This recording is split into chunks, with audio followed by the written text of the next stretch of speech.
Hi there! Welcome to the installation video for the Personal Knowledge Container by inblock.io.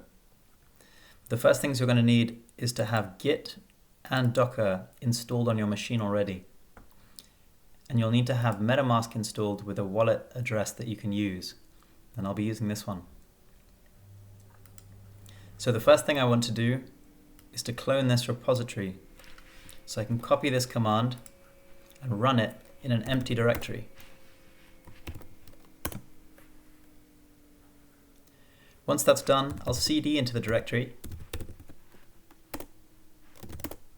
And those of you that are familiar with Docker will see a dockercompose.yaml file here, but we're not going to be using that today. Instead, it's important that we run the install script via this PKC script.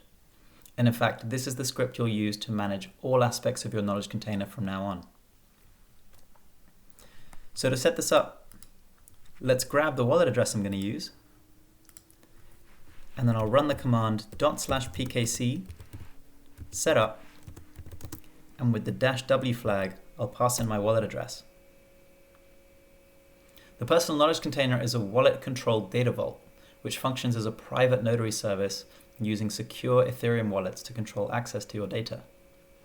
It's designed to make managing your documents simple by implementing easy-to-use cryptographic signatures and other industry security standards. We see this to be of particular use where a high level of accountability and verifiability are needed.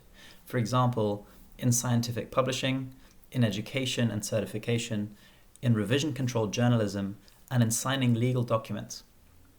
If you'd like to learn more about the types of problems it can tackle for you, please watch the talk by Tim Bansemer, which we've linked in the description. We built the PKC on top of the most popular knowledge management software in the world, MediaWiki, which Wikipedia is built on, and we've modified this to run as a containerized server on your local machine. This means that you own all of your own data and will access the PKC via localhost on the browser, again, keeping everything really secure and local to you.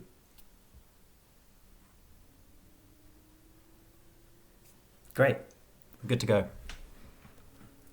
So I'll go across to my browser and I'll type localhost 9352. And you'll see I land in the main page of my knowledge container.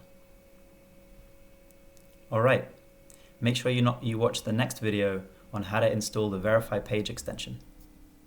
Thank you for watching.